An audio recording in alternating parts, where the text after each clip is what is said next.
Yes बेटा, कर रहे हैं मिसलेनियस एक्सरसाइज क्वेश्चन नंबर 6।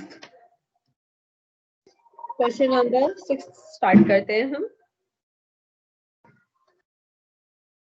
हमने कल 4 तक किया था ना, तो क्वेश्चन नंबर 5 है, find the probability distribution of the number of successes in 2 tosses of a die. क्या बोला है? प्रोबेबिलिटी डिस्ट्रीब्यूशन बताना है of the number of successes in 2 tosses of a die. एक डाई अगर थ्रो किया जाए तो सैंपल स्पेस क्या होगा? 1 2 3 4 5 6 सक्सेस फेलियर।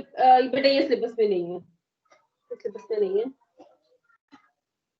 क्वेश्चन नंबर 6 है, from a lot of 30 bulbs which includes 6 defective from a sample of 4 bulbs drawn at random with replacement। क्या बोला है? Question number 6, from a sample of 30 bulbs, total जो है 30 bulbs है, which includes 6 defective। इनमें defective कितने हैं? Defective है 6, तो नॉन डिफेक्टिव बल्ब्स कितने हो जाएंगे? नॉन डिफेक्टिव बल्ब्स हो जाएंगे 24 are non defective bulbs. Probability distribution बताना है किसका? नंबर ऑफ डिफेक्टिव बल्ब्स के लिए। आपको अगर बोला गया है sample of 4 bulbs is drawn, इसमें से 4 बल्ब निकाले गए हैं, उनके लिए सैंपल किसके लिए बनाना distribution? Number of the defective bulbs. बेटा नंबर ऑफ डिफेक्टिव बल्ब्स, तो x क्या होगा? Number of defective bulbs. अगर 4 बल्ब इसमें से निकाले जाते हैं रैंडमली, तो कितने डिफेक्टिव आ सकते हैं? हो सकता है कि एक भी डिफेक्टिव ना आए, हो सकता है कि एक डिफेक्टिव आए, 2 डिफेक्टिव आए, 3 डिफेक्टिव आए, फिर चारों डिफेक्टिव आ जाए। क्या क्या पॉसिबिलिटी है कि एक भी डिफेक्टिव ना आए, एक डिफेक्टिव आए, 2 डिफेक्टिव आ जाए, 3 डिफेक्टिव आए। 30 बल्ब में से 6 डिफेक्टिव हैं, 24 नॉन डिफेक्टिव हैं। हम इसमें से 4 बल्ब जो है निकाल रहे हैं, तो क्या क्या पॉसिबिलिटी है? रैंडम वेरिएबल क्या क्या वैल्यू अटेन करेगा डिफेक्टिव आने की? डिफेक्टिव हो सकता है, डिफेक्टिव आना x जो है रैंडम वेरिएबल है, जिसका प्रोबेबिलिटी डिस्ट्रीब्यूशन बनाना होता है, हम उसे x ले लेते हैं। अब प्रोबेबिलिटी डिस्ट्रीब्यूशन किसका बोला है हमें बनाने के लिए? फाइंड द क्वेश्चन था, आपको बोला गया था find the probability distribution the number of the defective bulbs। number of defective bulbs का probability distribution बनाना है। तो defective bulbs क्या है? x है। तो कितने आ सकते हैं? अगर 4 बल्ब हम निकालना चाह रहे हैं, तो हो सकता है कि एक भी ना आए, एक आए, 2 आए, 3 आए, या चारों डिफेक्टिव आए। ठीक है, डिफेक्टिव की बात है। तो अब हम इसके लिए प्रोबेबिलिटी निकालेंगे। पहले हम x इक्वल टू 0 के लिए प्रोबेबिलिटी निकाल रहे हैं। कल मैंने कहा था कि हम सैंपल स्पेस तो बनाने नहीं बैठेंगे इतने बड़े। हमने क्या किया था? आपको क्वेश्चन मैंने फेवरेबल अपॉन टोटल से भी करके दिखाया था, और फिर बिना फेवरेबल आउटकम्स के भी करके दिखाया था। जब छोटा क्वेश्चन होता है तब तो हम फेवरेबल अपॉन टोटल से भी कर लेते हैं, लेकिन इस तरह का बड़ा क्वेश्चन हो तब फेवरेबल अपॉन से करना बहुत मुश्किल है। तब हम कल जो बाद सेकेंड मेथड मैंने बताया था उस मेथड से ही करते हैं कि हम एक भी क्या ना आए डिफेक्टिव, ये फाइंड आउट कर देंगे। एक भी डिफेक्टिव ना आए, यानी कि चारों के चारों क्या आए? Non defective. तो एक ही केस बनेगा ना, ऐसा एक ही केस बनेगा। तो चारों के चारों नॉन डिफेक्टिव। नॉन डिफेक्टिव की प्रोबेबिलिटी बताइए मुझे अब क्या है? नॉन डिफेक्टिव की प्रोबेबिलिटी बोलो बेटा जल्दी से, क्या है? नॉन डिफेक्टिव बल्ब आने की प्रोबेबिलिटी बोलो।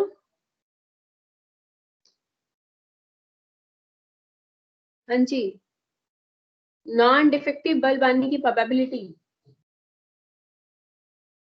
नहीं बता पा रहे आप? टोटल 30 बल्ब है, 6 डिफेक्टिव और 24 नॉन डिफेक्टिव। तो नॉन डिफेक्टिव बल्ब आने की प्रोबेबिलिटी क्या होगी? यस बेटा, लॉट में टोटल 30 बल्ब्स हैं, जिसमें 6 डिफेक्टिव हैं, 24 नॉन डिफेक्टिव हैं। तो नॉन डिफेक्टिव बल्ब आने की प्रोबेबिलिटी क्या होगी? 24/30। 24/30। कैसे लगी? डिफेक्टिव आने की प्रोबेबिलिटी तो होगी 6/30, और नॉन डिफेक्टिव आने की प्रोबेबिलिटी क्या होगी? 24/30।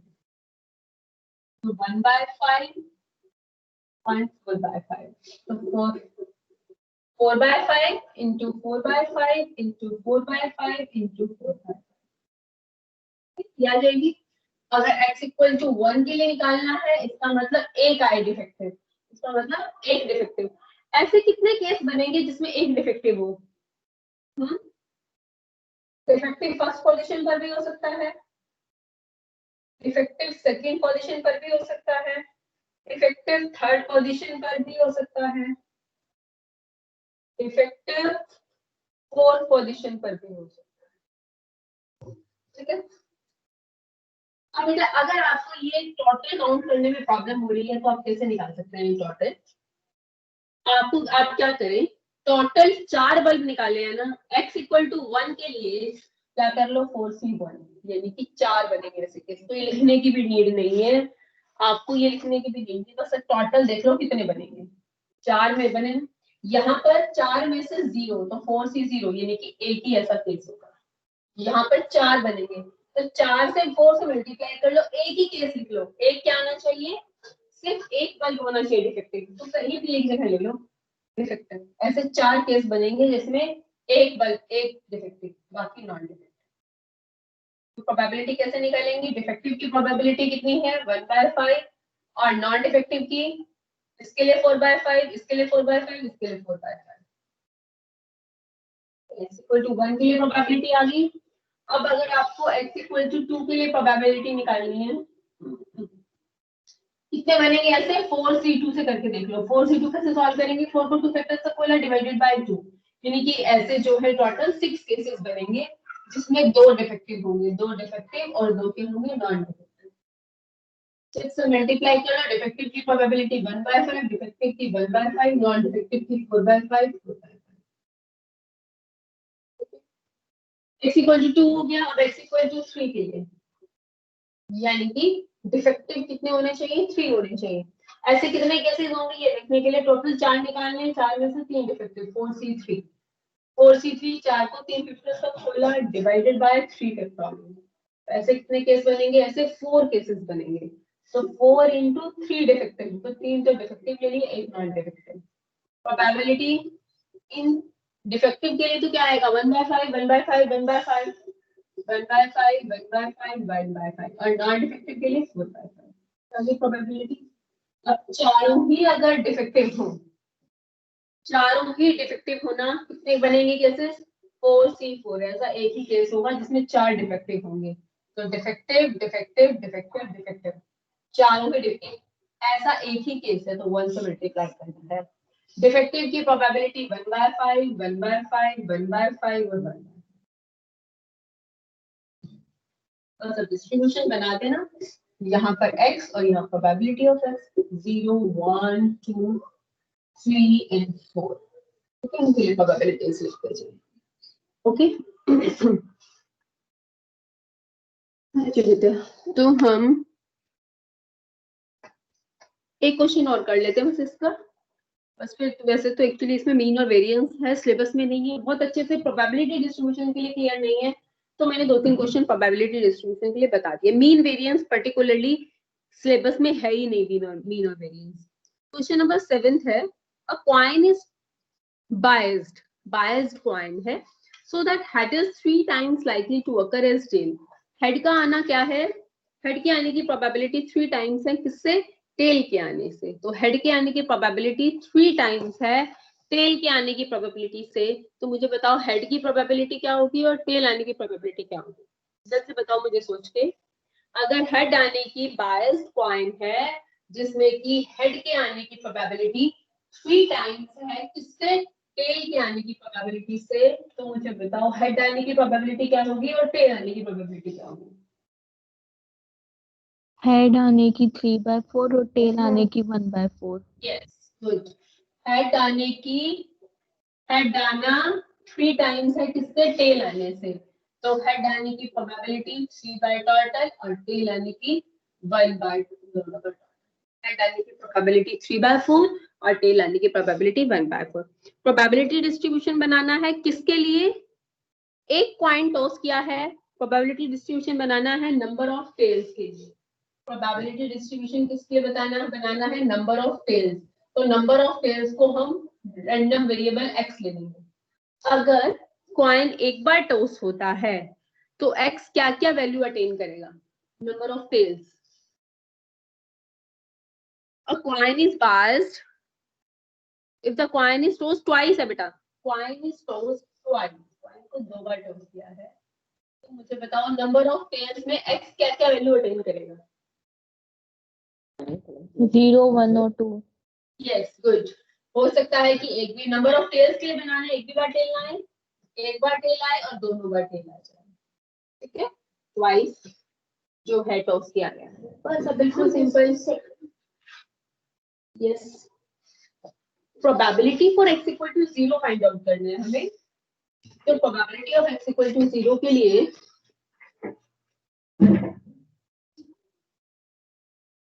Probability for x equal to 0 it means एक भी बार टेल नहीं आए, यानी कि दोनों बार क्या आए, हेड आए। ऐसे कितने केसेस बनेंगे? 2C0 करके देखो, मैंने बोला था ना 2C0 यानी कि एक ही केस बनेगा ऐसा। हेड आने की प्रोबेबिलिटी 3/4, फिर हेड आने की 3/4। x equal to 1 it means एक बार क्या है, टेल। ऐसे कितने केसेस बनेंगे? 2C1 यानी कि 2 केसेस बनेंगे, ठीक है। तो 2 इंटू एक बार टेल आए तो एक बार टेल है, एक बार हेड है। वैसे भी आपको पता है टेल हेड हेड टेल दो बनेंगे ना, ये तो सिंपल सा आप लिख भी सकते हो, ठीक है। और जो मेथड बताया था उससे भी कर सकते हो। 2 इंटू टेल आने की 1/4 और हेड आने की 3/4। x इक्वल टू 2, दोनों बार टेल आए तो कितने होंगे केसेस? 2C2 1 एक ही केस होगा, दोनों बार टेल आए, टेल आने की 1/4 into it is 1/16। Probability distribution बनाएंगे अगर हम तो x and p of x 0 1 2। हाँ जी, 0 के लिए प्रोबेबिलिटी क्या थी? 9/16। 1 के लिए प्रोबेबिलिटी कितनी थी? 3/8 और 2 के लिए 1/16। तो इस तरह के क्वेश्चंस हैं इसमें प्रोबेबिलिटी डिस्ट्रीब्यूशन। नेक्स्ट क्वेश्चन में ना एक आपको प्रोबेबिलिटी डिस्ट्रीब्यूशन के लिए टेबल बनाकर दी गई है, एक टेबल है probability distribution x and p 0 से लेकर और 7 तक है इसमें। 0 1 2 3 4 5 6 7 0 1 2 3 7। 0 के लिए प्रोबेबिलिटी है 0, 1 के लिए k, 1 के लिए k और 2 के लिए 2k, 3k और 4 के लिए 3k, 3 के लिए क्या है? 3 के लिए 2k, 2k 2k 3k,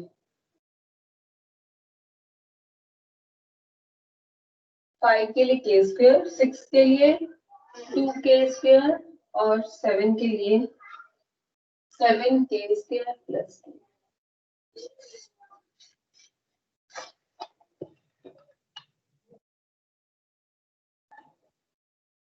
अब बेटा आप सभी को पता है समेशन ऑफ पी क्या होता है? 1। अगर रैंडम वेरिएबल है x तो सभी प्रोबेबिलिटीज का सम क्या होगा? 1। आपको इसमें क्वेश्चन में पूछा गया क्या गया है? k पूछा है, फर्स्ट पार्ट में पूछा है k की वैल्यू कैसे निकालेंगे? इन सभी प्रोबेबिलिटीज का सम 1 होगा। आपको बताया था ना मैंने कल कि अगर जो है x रैंडम वेरिएबल है तो सभी p of x1 plus p of x2 up to p of 7 सभी प्रोबेबिलिटीज का सम 1 होता है।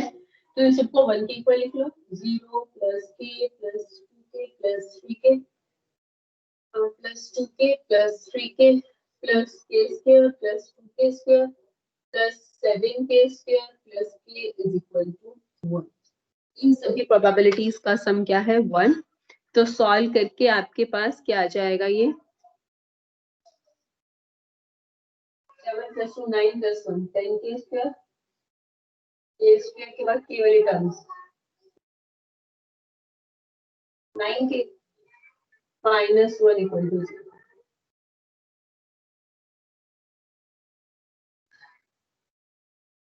10k is common.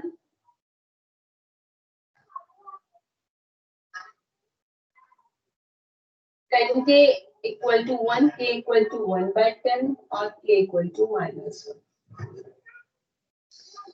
तो k की वैल्यू क्या आई 1/, इसको सॉल्व करने पर तो आपके पास k की दो वैल्यूज आ रही हैं, कौन कौन सी, 1/10 और -1. लेकिन हम k को नेगेटिव नहीं ले सकते, क्योंकि अगर हम k को नेगेटिव लेंगे तो सभी प्रोबेबिलिटीज क्या हो जाएंगी, नेगेटिव हो जाएगी, नेगेटिव हो जाएगी ना, -1. तो प्रोबेबिलिटी नेगेटिव नहीं हो सकती, तो k की वैल्यू क्या आ गई 1/10. फर्स्ट पार्ट था. तो सेकंड पार्ट है,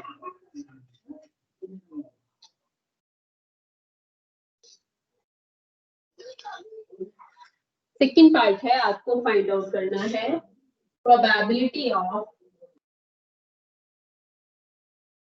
x less than 3. x less than 3 मतलब probability of x less than 3 यानी कि x equal to 0 plus probability of x equal to 1 plus probability of x equal to 2 less than 3 यानी कि 3 नहीं लेना. तो x इक्वल टू 0 के लिए प्रोबेबिलिटी क्या है 0, x इक्वल टू 1 के लिए प्रोबेबिलिटी k और 2 के लिए प्रोबेबिलिटी 2. अब यहाँ k की वैल्यू पुट करो, k की वैल्यू क्या है 1/10 प्लस 2/10. Probability is 3. इसी तरह के क्वेश्चन है आगे. नेक्स्ट है थर्ड पार्ट में probability of x greater than 6. Greater than 6 मतलब probability of x equal to 7 कुछ ऐसे. ठीक है, that is 7k² plus k. यहाँ k की वैल्यू पुट कर लेंगे आप. फोर्थ पार्ट में पूछा गया है आपसे probability of x greater than 0 and less than 3. तो क्या आ जाएगा इसमें, probability of x equal to 1 plus probability of x equal to 2 greater than 0 and less than 3. तो x equal to 1 और x equal to 2 की. x equal to 1 की probability क्या है k और 2 की क्या है 2 की. तो k plus 2 की. ठीक, यहाँ पर k की वैल्यू पुट कर दो 1/10. तो प्रोबेबिलिटी क्या आ जाएगी 3/10. ठीक, इसमें बेटा मोस्टली मीन वेरिएंस स्टार्ट हो जाता है. अब हम इस चैप्टर की ओनली मिसलेनियस एक्सरसाइज रह गई है. आज हम मिसलेनियस एक्सरसाइज कर लेंगे इसकी complete.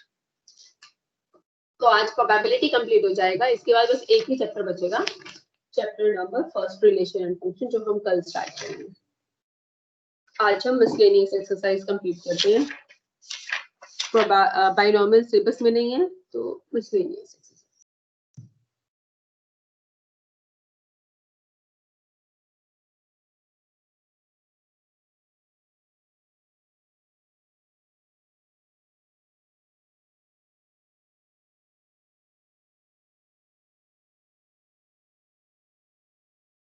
Miscellaneous exercise.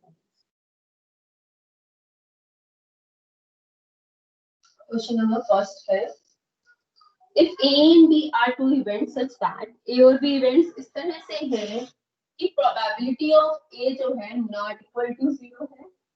Find out क्या करना है, find out probability of B by A. If first part A is a subset of B, A is a subset of B. A जो है B का subset है. Second part A intersection B equal to 5. बेटा first part में बोला A is a subset of B. अगर A जो है सबसेट है किसका B का, तो A इंटरसेक्शन B क्या होगा, who will tell me. A intersection B क्या होगा, A होगा. अगर A सबसेट है B का तो A इंटरसेक्शन B क्या होगा, A के ही इक्वल होगा. दोनों ही केसेस में फाइंड आउट क्या करना है, दोनों ही केसेस में फाइंड आउट करना है probability of B by A. Probability of B by A formula याद है कंडीशनल प्रोबेबिलिटी का. B by A कैसे निकालेंगे,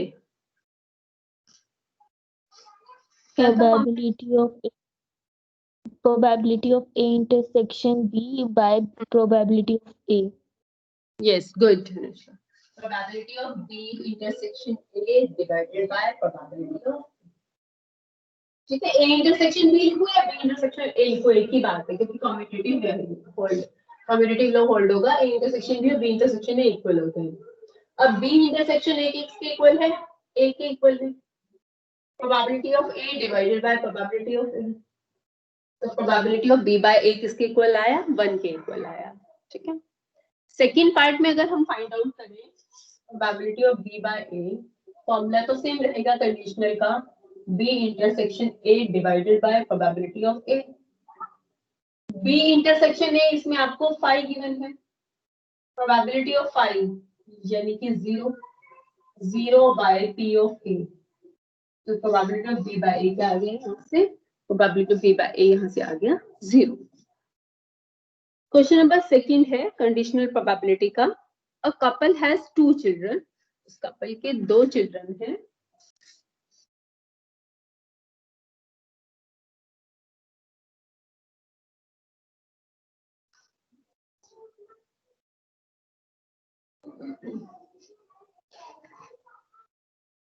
A couple has 2 children.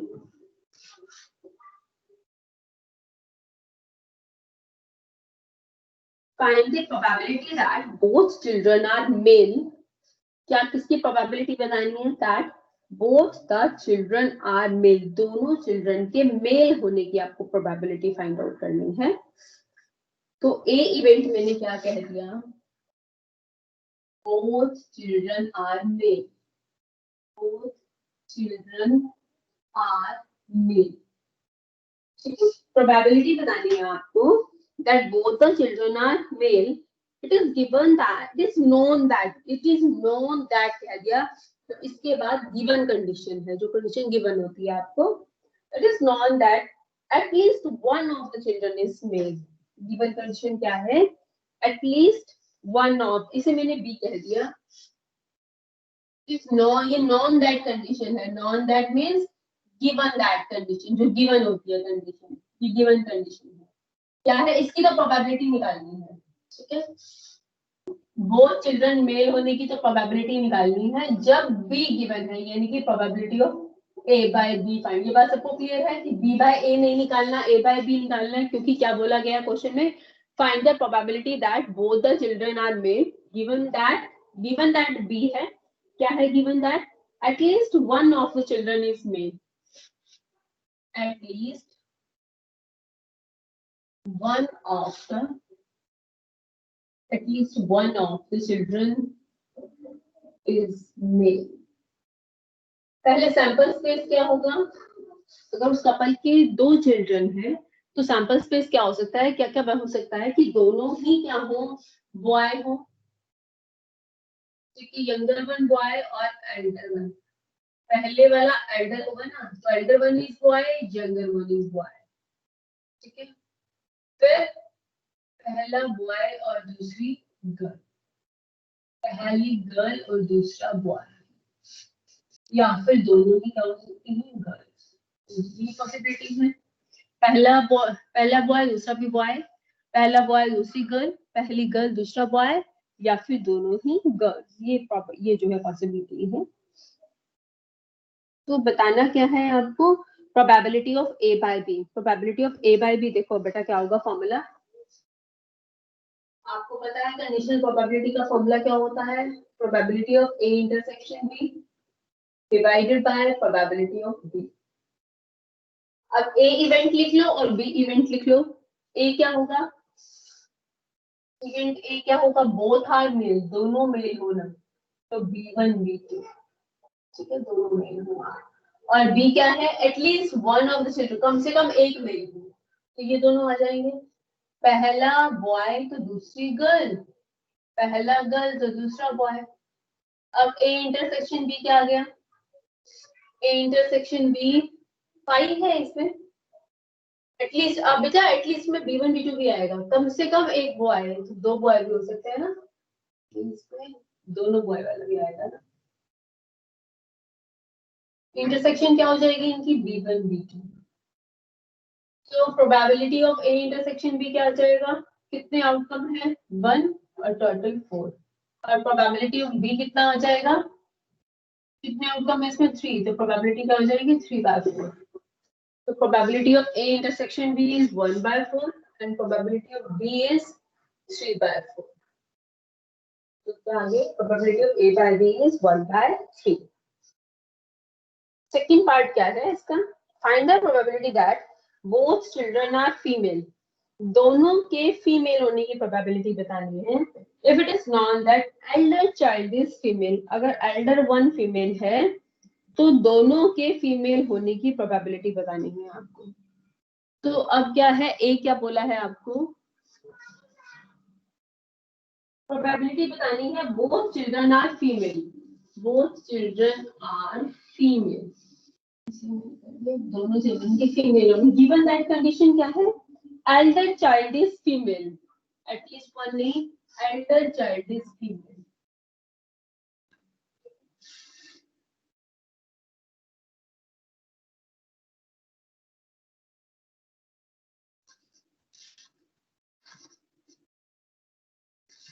elder child is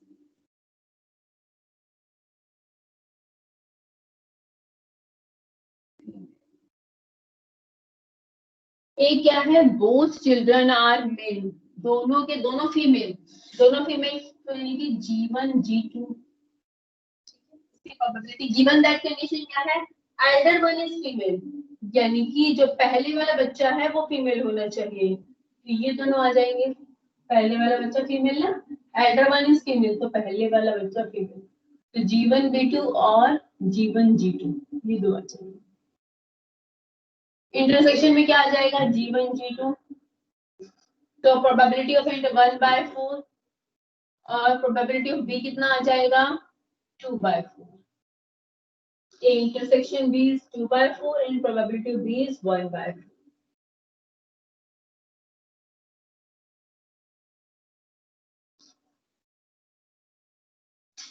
तो A intersection B कितना था, A intersection B is 1/4. A intersection B is 1/4 and probability of B is 2/4. Probability वैसे भी 2 भी आ सकती है, तो प्रोबेबिलिटी कितनी आ गई इसकी, 1/2। क्लियर बेटा। नेक्स्ट क्वेश्चन नंबर 3 है, इंपॉर्टेंट क्वेश्चन है 3, ध्यान से देखकर मुझे बताओ।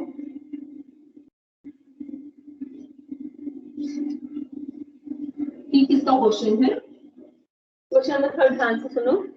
Suppose that 5% of the men and 0.25% of the women have gray hair. कितने के हैं ग्रे हेयर, 5% तो men, 5% men and 0.25% women have gray hair। 5% तो men और 0.25% वुमेन के ग्रे हेयर हैं। A grey hair person is selected at random, randomly एक grey hair person को सिलेक्ट किया जाता है, तो प्रोबेबिलिटी बतानी है इस पर्सन के मेल होने की। Find the probability of this person being male. Assume that there are equal number of males and females, वहां पर नंबर ऑफ मेल्स और फीमेल्स इक्वल हैं, तो मेल और फीमेल इक्वल है, और प्रोबेबिलिटी देखो मैंने क्या बोला, प्रोबेबिलिटी कि एक पर्सन सिलेक्ट किया जाता है वो ग्रे हेयर्ड पर्सन है, तो जो ग्रे हेयर्ड पर्सन सिलेक्ट किया जाता है उसके प्रोबेबिलिटी बतानी है उस पर्सन के मेल होने की, कि एक ग्रे हेयर्ड पर्सन को सिलेक्ट किया जाता है उस ग्रे हेयर्ड पर्सन के मेल होने की प्रोबेबिलिटी।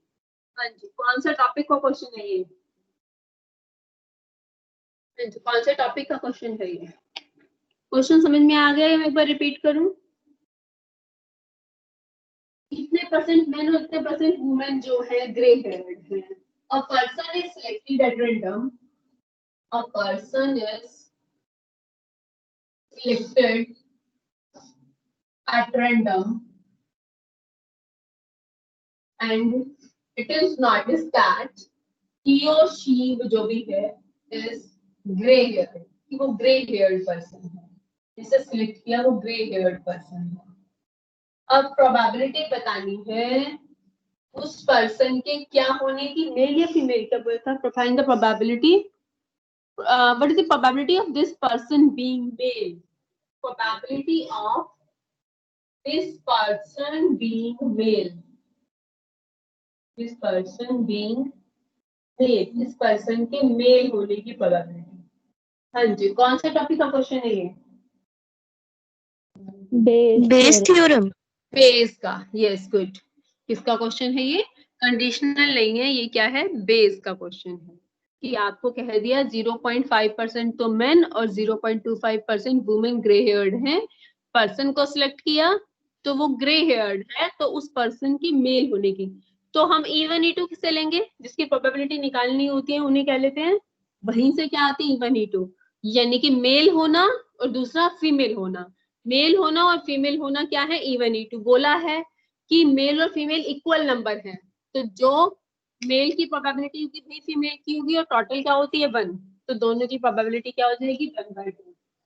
तो क्या है? मेल होना, और E2 क्या है? फीमेल। तो मेल और फीमेल की प्रोबेबिलिटी 1/2 होगी, क्योंकि बोला है लास्ट लाइन बोले कि मेल और फीमेल इक्वल इक्वल है। ये क्या है? कंडीशन है, ये कंडीशन है, एक कंडीशन है। पर्सन जो सेलेक्ट किया वो ग्रे हेयर्ड है, ठीक है। अब आपको फाइंड आउट क्या करना है? प्रोबेबिलिटी ऑफ मेल, मेल क्या है? E1, जबकि जो सिलेक्ट किया गया वो क्या है? Grey hair. ये फाइंड आउट क्या होता है formula? Probability of E1 into probability of A by E1 divided by probability of E1 into probability of A by E1 plus probability of E2 into probability of A by probability of E1। हाँ जी, probability of A by E1 का मतलब क्या है? Selected person जो है grey hair person आना, जबकि वो क्या है? मेल में से क्या आना? ग्रे हेयर्ड आना। हाँ जी, कितने मेल है ग्रे हेयर्ड हैं? Grey heard 5%। 5%। तो A by E1 इज 5/100 और A by E2 कितना है? ग्रे हेयर्ड वुमेन आनी 0.2। ग्रे हेयर क्या आनी? ग्रे हेयर पर्सन क्या आना? वुमेन आना। वो है 0.1/2 into 5/100 प्लस 1/2 into 0.25/100। आप इसे सॉल्व करेंगे तो प्रोबेबिलिटी हो जाएगी। नेक्स्ट बेटा क्वेश्चन नंबर 4 बायनॉमियल का है। फिर नेक्स्ट 5th भी बायनॉमियल का है। क्वेश्चन नंबर 6 भी बायनॉमियल का है, 7 भी बायनॉमियल का है। क्वेश्चन नंबर 8 देखो बेटा, 1 मार्क में इस तरह का क्वेश्चन पूछ लिया जाता है। क्वेश्चन नंबर 8 है, if a leap year is selected at random, तो लीप ईयर है तो चांस बताना है इसमें 53 ट्यूसडे आने के। लीप ईयर में 53 ट्यूसडे आने का चांस बता सकता है कोई? प्रोबेबिलिटी बतानी है 53 ट्यूसडे आने की लीप ईयर में।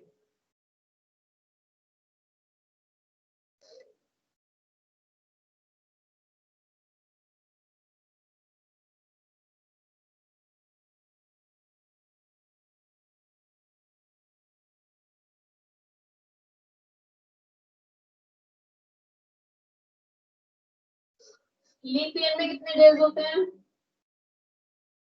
इसमें 53 ट्यूसडे आने की प्रोबेबिलिटी बताई है। हाँ जी, कोई ट्राई कर रहा है या फिर मैं करूं? मैम 1/7। नो, थोड़ा सा आसपास। 2/7। यस 2/7, 1/7 नहीं 2/7। 366 डेज मीन्स 365 डेज नहीं है बेटा, 366 डेज हैं, तो 52 वीक्स तो पूरे हो जाएंगे। 52 वीक्स तो कंप्लीट हो जाएंगे। बाकी कितने डेज बचेंगे? 2 डेज बचेंगे। 7 से डिवाइड करोगे ना, 366 को 7 भी देखना है कितने वीक हैं।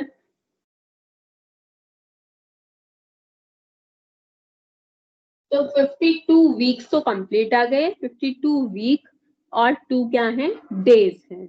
अब ये जो 2 डेज बचे, क्या बोला है? 52 वीक्स का मतलब 52 ट्यूसडे हो गए। अब अगर एक ट्यूसडे यहां से आ जाए तो 53 ट्यूसडे होंगे। आप फेवरेबल केसेस बनाओ क्या? पहले टोटल सैंपल स्पेस में देखो सैंपल स्पेस क्या बनेगा इन 2 डेज के लिए। इन 2 डेज के लिए मैं सैंपल स्पेस लिख रही हूँ। क्या हो सकता है? ये मंडे ट्यूसडे हो सकता है, मंडे ट्यूसडे हो सकता है, या फिर ट्यूसडे वेडनेसडे हो सकता है, वेडनेसडे थर्सडे हो सकता है। मैं ट्यूसडे को टी से लिख रही हूँ और थर्सडे को टी एच से। Monday Tuesday, Tuesday Wednesday, Wednesday Thursday, Thursday Friday, Friday Saturday, Saturday और सैटरडे संडे, या फिर संडे मंडे। बस 3 पॉसिबिलिटीज हैं। मंडे ट्यूसडे तो हो गया ना फिर। तो टोटल सैंपल स्पेस में कितने हो गए? 1 2 3 4 5 6 7। फेवरेबल क्या है? 53 ट्यूसडे आने चाहिए। तो ट्यूसडे वाला जहां अगर ये आ गया तो भी 53 ट्यूसडे हो जाएंगे, और ये आ गया तो भी 53 ट्यूसडे हो जाएंगे। ये आ गया तो भी 53 ट्यूसडे होंगे, और ये आ गया तो भी 53 ट्यूसडे होंगे। तो दोनों ही फेवरेबल में आ जाएंगे। मंडे ट्यूसडे फेवरेबल में आ जाएगा, ट्यूसडे वेडनेसडे फेवरेबल में आ जाएगा। तो प्रोबेबिलिटी क्या है ट्यूसडे आने की?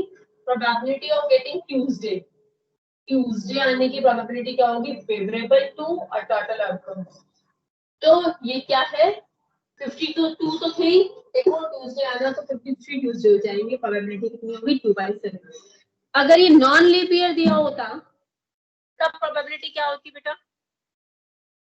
53 ट्यूसडे आने की तब 1/7। यस ठीक है, क्लियर ना? अगर नॉन लीप ईयर होता तो एक ही दिन बचता, तो सैंपल स्पेस में वो एक दिन की क्या बनते? या तो Monday Tuesday Wednesday Thursday Friday Saturday Sunday.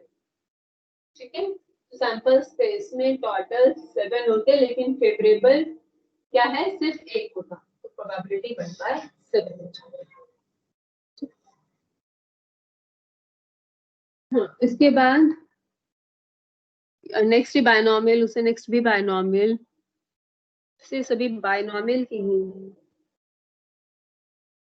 Question number 11 कर लेते हैं हम, से सभी बायनॉमियल के ही।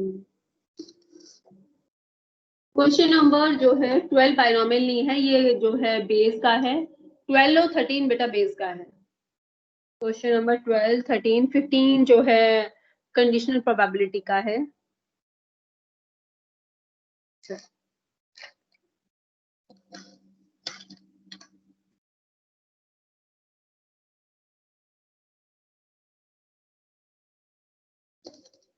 क्वेश्चन नंबर 12 ये बेस का है। बिल्कुल सिंपल सा क्वेश्चन है। Suppose we have 4 boxes, 4 boxes हैं ABCD कंटेनिंग कलर्ड मार्बल्स। इसमें कुछ कलर्ड मार्बल्स हैं।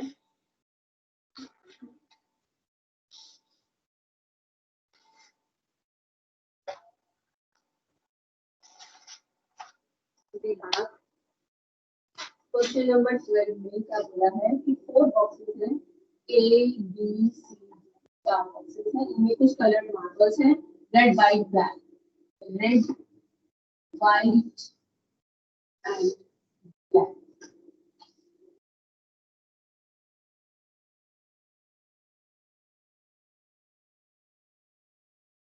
तो रेड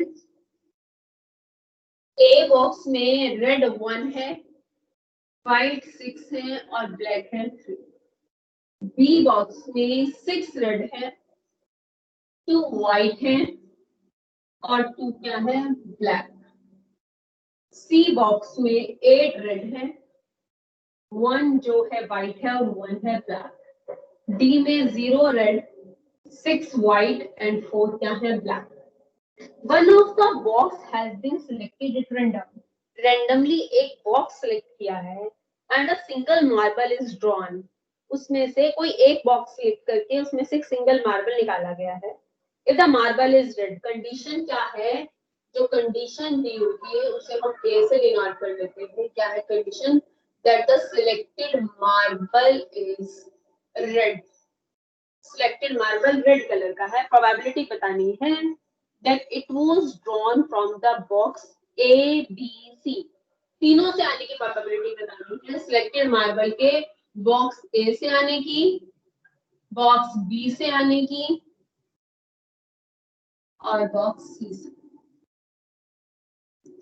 तो बॉक्स ए से आना तो E1, E2, E3, इसे मैंने E1 कह लिया. ए से आना, बी से आना E2, सी से आना E3 और डी से आना E4.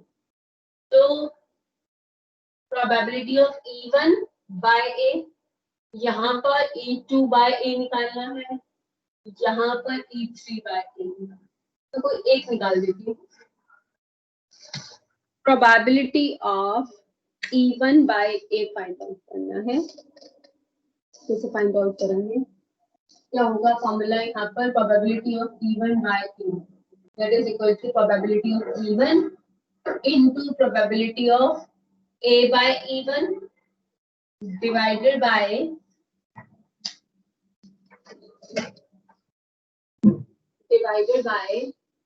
चारों आ जाएगा probability of E1 into probability of A by E1 plus probability of E2 into probability of A by E2 plus probability of E3 into probability of A by E3 plus probability of E4 into probability of A by E4. Probability of E1, चारों bag में से कोई एक bag select करने की probability क्या हो जाएगी? 1/4. रेड बैग, रेड इसका मतलब क्या है? रेड आना कहाँ से? रेड मार्बल आना कहाँ से? ए बैग से. हाँ जी, ए बैग से रेड मार्बल आने की प्रोबेबिलिटी बताओ. ए बैग 1/10. क्या होगी प्रोबेबिलिटी? 1/10. हाँ जी, 1/10 बैग ए से रेड मार्बल आना 1/10 डिवाइडेड बाय 1 बाय बैग ए से प्रोबेबिलिटी ऑफ E2. अब देखो इसका मतलब क्या है? रेड आना कहाँ से? बैग बी से. बैग बी से रेड मार्बल आने की प्रोबेबिलिटी क्या है? 6/10. Probability of E3 1/4. रेड आना कहाँ से? बैग सी से. बैग सी से रेड आने की प्रोबेबिलिटी क्या है? 8/10. E4 that is 1/4. A by E4 means red आना from the bag D.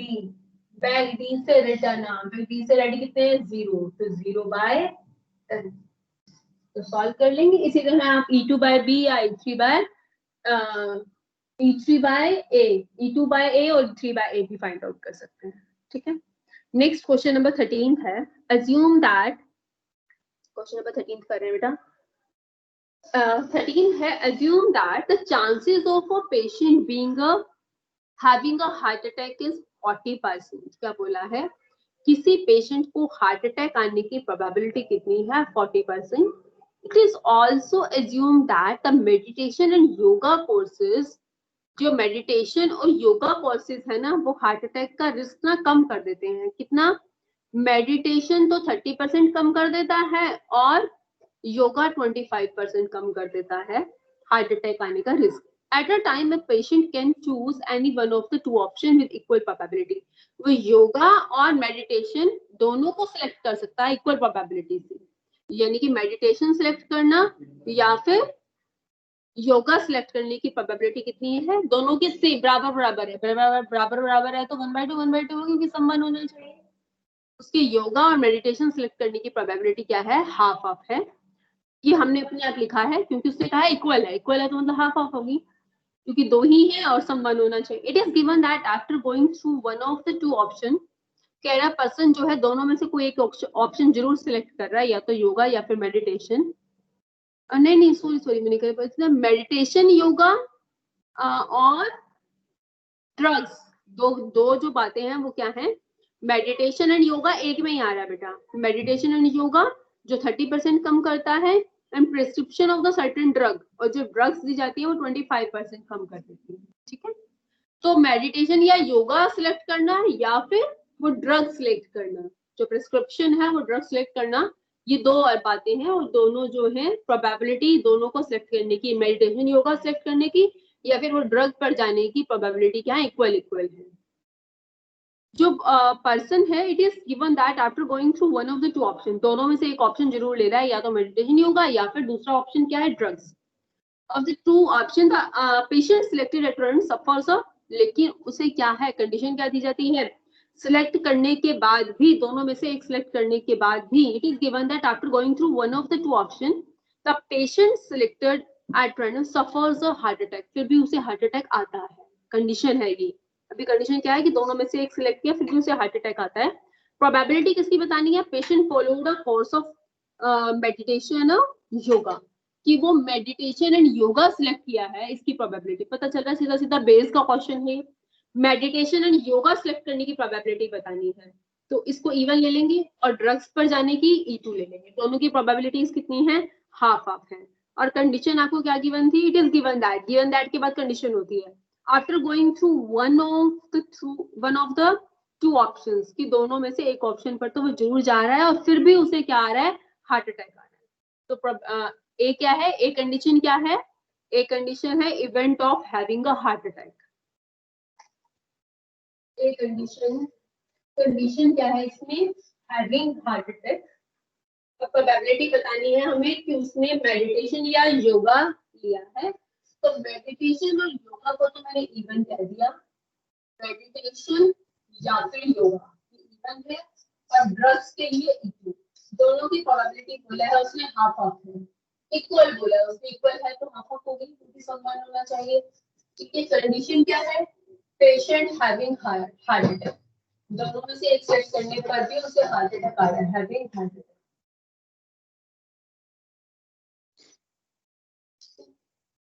अब स्टार्टिंग में क्या बोला था, assume that the chances of a patient having a heart attack, उसके हार्ट अटैक आने की प्रोबेबिलिटी कितनी बोली थी, 40%, लेकिन साथ साथ बोला था कि जो मेडिटेशन और योगा है ना वो तो 30% कम करता है और ड्रग्स 25% कम करती है। ठीक है, अब आपको फाइंड आउट क्या करना है, फाइंड आउट करना है आपको E1, meditation yoga find out करना है, तो E1 और कंडीशन क्या है, that is equal to probability of E1 into probability of A by E1 divided by probability of E1 into probability of A by E1 plus probability of E2 into probability of A by E2।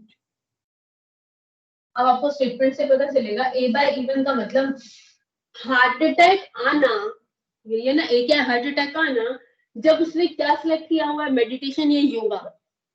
हाँ जी, ये probability कैसे निकालेंगे, बेटा starting में बोला था कि 40% को हार्ट अटैक आता है, इतने पर्सन को हार्ट अटैक आता है, जो मेडिटेशन योगा है ना वो 30% रिस्क कम कर देता है, रिड्यूसेस 30% रिस्क, और जो ड्रग्स है ना ड्रग्स 25% रिड्यूस करती है रिस्क को, ड्रग्स 25% रिड्यूस करती हैं और मेडिटेशन योगा 30% रिड्यूस करता है रिस्क को। अब आपको बताना क्या है, और 40% को बोला है कि हार्ट अटैक, स्टार्टिंग में फर्स्ट लाइन ही थी chances of a person having a heart attack is 40%।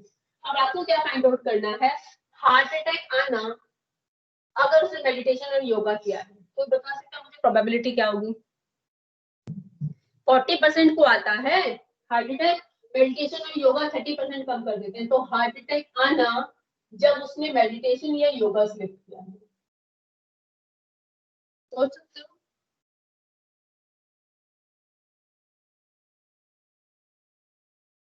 Forty percent को तो आता है, ठीक है 40% को तो है हार्ट अटैक प्रॉब्लम, हमें यही बताना कितने को हार्ट अटैक आता है जब उसने मेडिटेशन या योगा ज्वाइन किया है, तो 40% को तो आता था लेकिन अब रिड्यूस हो गया है, कितना रिड्यूस हो गया, तो उसने मेडिटेशन या योगा लिया है तो 30%, किसका 30%, किसका 30%, टोटल कितने को आया था 40%। ये क्या आ गया, ए बाई इवन कितना हो गया, 40 में से 40 का कितना परसेंट कम हो गया, 30/100, 40 में से 40 का 30/100 कम हो गया, तो कितना बच गया,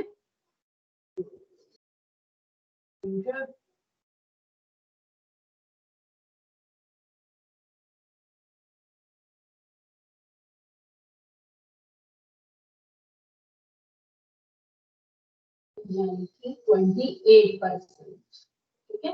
28/100 probability of A by E1 कितना आ गया, ये बात समझ में आई। इसमें थोड़ा सा अलग था पहले वाले क्वेश्चन से, वहां सीधा सीधा दिया होता था, यहाँ पर आपको निकालना लग पड़ा क्योंकि 40% को आता है अटैक, लेकिन 30% कम कर देता है, तो 40 में से 40 का 30% माइनस कर दिया।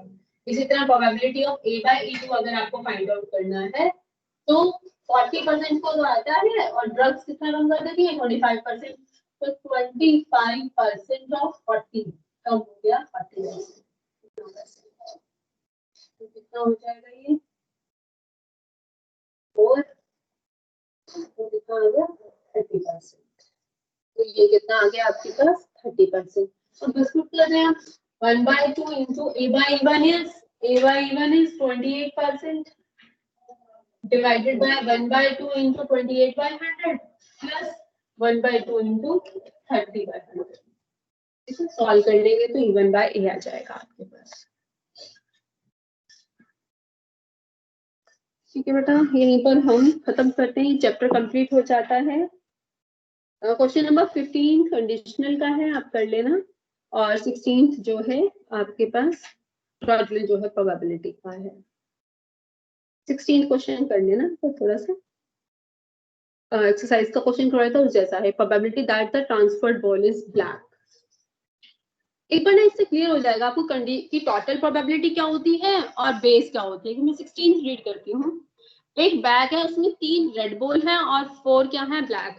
अ bag contains 3 red and 4 black. ये एक बैग है, फर्स्ट बैग है। इस बैग में ये सेकंड बैग है।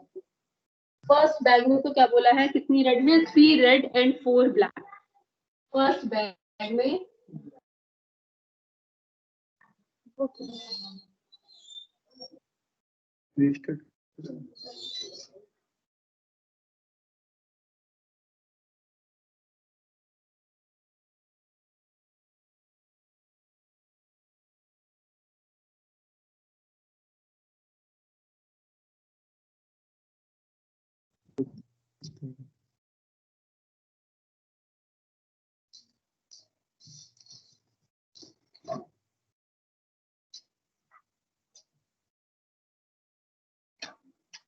इधर नेटवर्क चला गया था।